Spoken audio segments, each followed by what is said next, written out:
اکتب فوالذی نفسی بیدہ ما خرج منہ الا حق.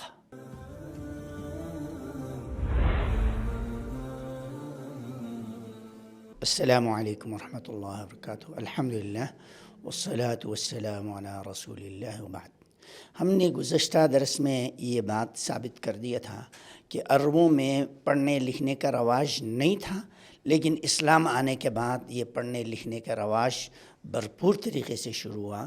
اگرچہ عربوں میں لکھنا عیب سمجھا جاتا تھا، لیکن اپنے حافظہ پر اعتماد کی وجہ سے لیکن پھر بھی اللہ کے نبی نے سکھایا اور پڑھنے کا رواج پڑا.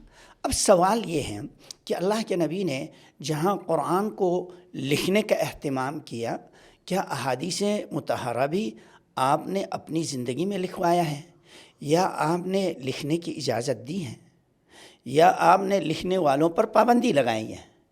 اس بارے میں دو قسم کے احادیث ہیں. اللہ کے نبی صلی اللہ علیہ وسلم نے شروع میں یوں فرمایا لا تکتبوا عنی ومن کتب عنی غیر القرآن فلیمحو. مسلم شریف کی روایت ہے کہ تم مجھ سے قرآن کے علاوہ کچھ بھی مت لکھو، یہ پابندی لگا دیا. دوسری ایک روایت یوں بھی ہے ما ھذا الذی تکتبون، یہ کیا لکھ رہے ہو تم لوگ؟ قالوا احادیث نسمعها منک. اللہ کے نبی ہم وہ احادیث جو آپ سے سن رہے ہیں آپ کے فرامین لکھ رہے ہیں. آپ نے فرمایا کتاب غیر کتاب اللہ، یعنی ایسی کتاب لکھ رہے ہو قرآن کے علاوہ. قلنا احادیث نسمعها، آپ کے فرامین ہی تو ہم لکھ رہے ہیں. اتدرون ما ضل الامم قبلکم الا بما كتبوا من الكتب مع کتاب اللہ. فرمایا پہلے جو قوم گمراہ ہوئے ہیں اس کی سبب یہی ہے اللہ کے کتاب کے ساتھ اور بھی کتابیں لکھنے کی وجہ سے لوگ گمراہ ہوئے. تقیید العلم کے اندر یہ روایت نقل کیا ہے. اب یہ حدیث منع والی ہے، اور جبکہ دوسرے کچھ احادیث ہے جس میں آپ نے اجازت دی ہے. عبداللہ ابن عمرو بن العاص رضی اللہ تعالی عنہ اللہ کے نبی سے جو بھی سنتا تھا وہ لکھتا تھا. پھر عربوں نے اعتراض کی کہ اللہ کے نبی خوشی غمی دونوں میں بات کرتے ہیں، تو ہر بات آپ لکھ رہے ہو. وہ لکھنا چھوڑ دیا. اللہ کے نبی نے پوچھا عبداللہ تم لکھتے تھے، اب کیوں نہیں لکھ رہے؟ کیوں نہیں لکھ رہے؟ فرمانے لگے کہ لوگوں نے اس طرح کہا، اب خوشی غمی میں بھی ہوتا ہے، ہر بات نہیں لکھا کرو. تو اللہ کے نبی نے فرمایا اکتب فوالذی نفسی بیدہ ما خرج منہ الا حق.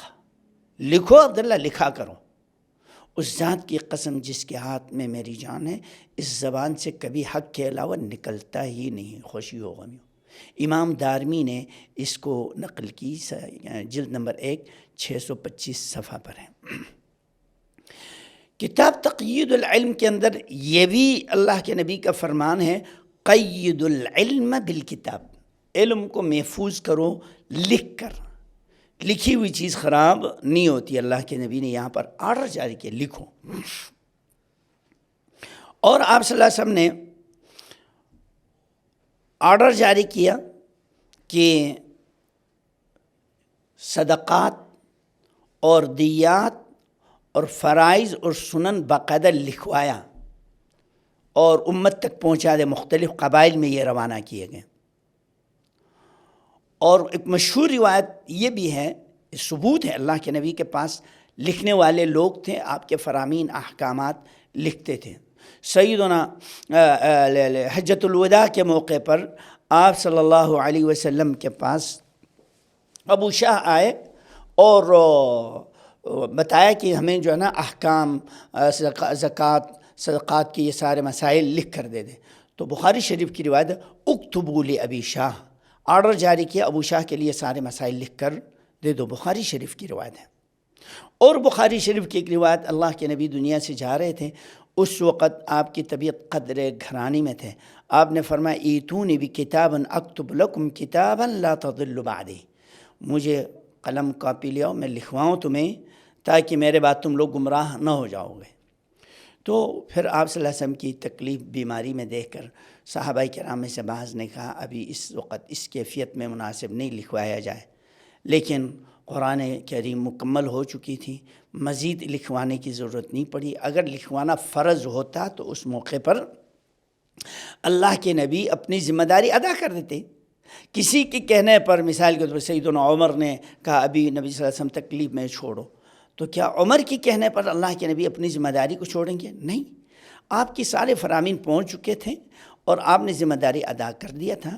حجۃ الوداع کے موقع پر آپ نے سارے حقوق پہنچا دیے تھے، اور عربوں کو اپنے مقالات جلدی بھولنے والے بھی نہیں تھے، تو آپ نے باقاعدہ سختی نہیں کی، تو اجازت آپ نے پھر سختی نہیں کیا، لیاؤ کتاب تیار کرو۔ اب یہ دو حدیثیں ہیں، ایک اجازت کی ہیں اور دوسری احادیث جس میں منع کی ہیں۔ ان دونوں میں ہم کیسے توفیق کریں؟ ان دونوں میں توفیق جمع اس طرح ہے، شروع اسلام میں قرآن اور حدیث کے خلط ملط ہونے کا خطرہ تھا تو آپ نے منع کی، بعد میں جب یہ خوف خطرہ زائل ہوا تو لکھنے کی اجازت دی۔ اور دوسری بات کہ قرآن اور حدیث کو ایک ہی کاغذ میں لکھنے کا منع ہے، اس کو الگ الگ لکھنے کی اجازت ہے۔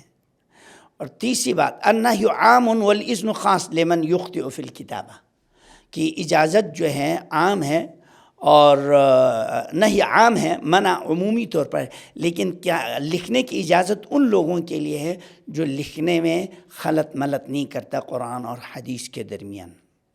اور چوتھی بات یہ ہے النہی فی حق من وثق حفظہ وخیف اتکال علی الکتابہ، اللہ کے نبی صلی اللہ علیہ وسلم نے منع ان لوگوں کے لیے کیا جن کے حافظہ پر اعتماد ہے اور اس اعتماد پر کہیں وہ لکھ لیں تو اپنا حافظہ خراب کر جائے گا۔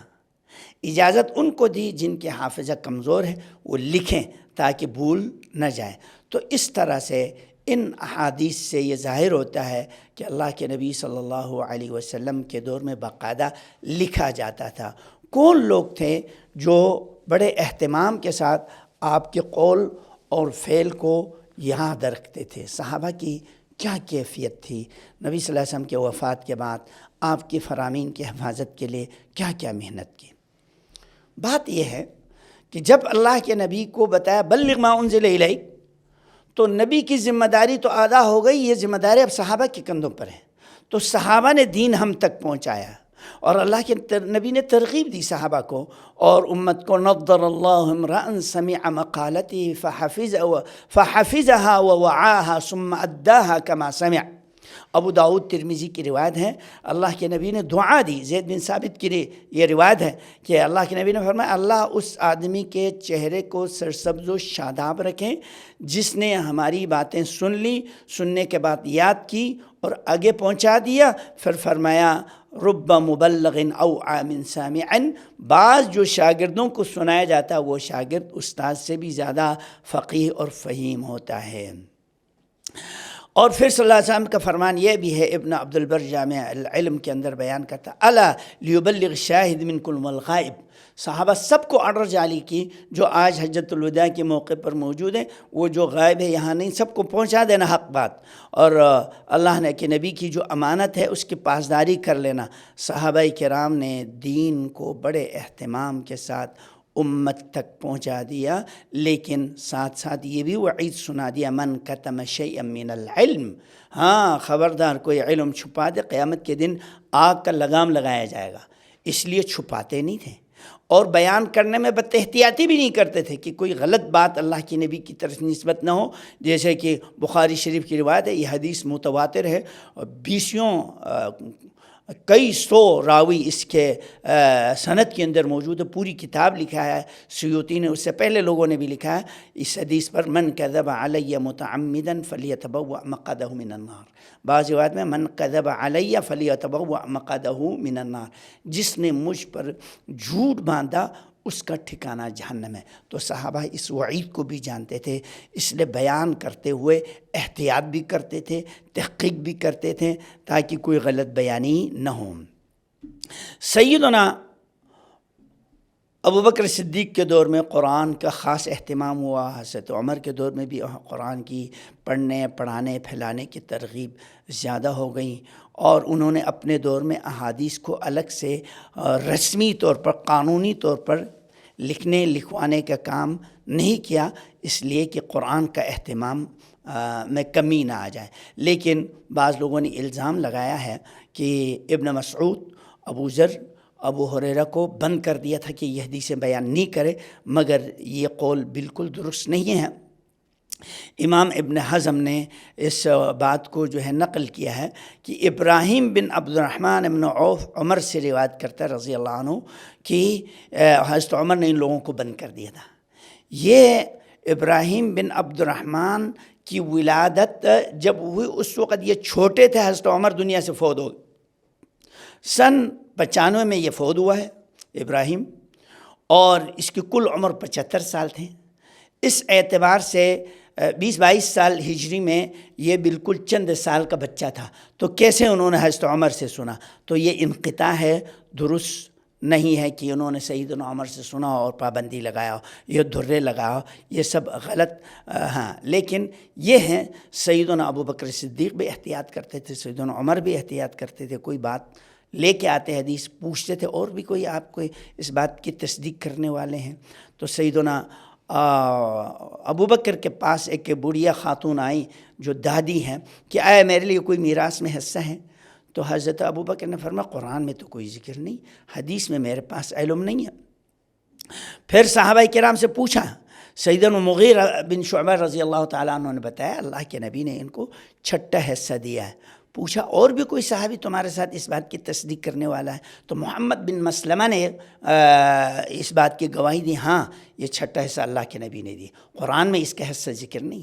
تو اس کے معلوم یہ ہوا صحابہ کرام اہتمام کرتے تھے، ایک دوسرے پر شک شبہ نہیں کرتے تھے، لیکن تحقیق کرتے تھے، تصدیق کرتے تھے بات کو پختہ کرنے کے لیے۔ ورنہ ایک آدمی کی روایت بھی بہت سے مقامات پر سیدنا ابو بکر نے، حضرت عمر نے قبول کیا۔ ابو موسیٰ اشعری آئے سیدنا عمر کے گھر پہ، 3 دفعہ سلام کیا، سلام کرنے کے بعد جانے لگے، اور بندے کو بھیجا اس کو واپس بلا کے لے آؤ۔ واپس بلایا، کیوں واپس چلے گئے؟ دروازہ کا کھٹکھٹانے کے بعد، 3 دفعہ سلام کرنے کے بعد کہا ہمیں اللہ کے نبی نے یہ سکھایا ہے اذا سلم احدکم 3 فلم یجب فلیرجع، 3 دفعہ سلام کرنے کے بعد جواب نہیں آئے تو واپس چلے جاؤ۔ تو سیدنا عمر نے تحقیق کے طور پر کہا کوئی اور بھی تمہاری اس بات کی گواہی دینے والے ہیں؟ ابو سعید اور کئی لوگوں نے گواہی دی، ہاں یہ تو اللہ کے نبی نے فرمایا ہے۔ تو یہاں ہمارے لیے بھی ایک درس ہے، حضرت عمر نے تحقیق کروایا اور صحابہ سے بھی پوچھا، ہمیں تحقیق کرنی چاہیے۔ لیکن یہاں فقہی ایک مسئلہ یہ ہے، موبائل پر گھنٹی پہ گھنٹی بجائے جا رہے ہوتے ہیں اور یہ خیال نہیں کرتے سامنے والے کوئی مصروف ہوں گے کیا ہوں گے، تو 3 دفعہ آوازیں دو، 3 دفعہ گھنٹی بجنے دو، پھر بند کر دو۔ یہ ہمارے لیے درس ہے اس بارے میں کہ صحابہ کرام نے ایک ہی آدمی سے سن کر بے شمار مسائل ہیں جو ان کو قبول کیا، رد نہیں کی۔ خبر واحد رد کرنے کے بارے میں کچھ ملحدین اور شبہات پیدا کرتے ہیں کہ ایک آدمی کی قبول نہیں کیا جاتا، اس کے رد میں مصطفیٰ سباعی نے تدوین السنہ کے اندر کافی روایت جمع کی ہے، صفحہ نمبر 66 کے بعد 68 کے بعد نقل کیا ہے۔ اللہ سے دعا ہے اللہ ہمیں بھی صحیح بات تحقیق کے ساتھ سمجھ کر اس پر عمل کرنے کی توفیق عطا فرما۔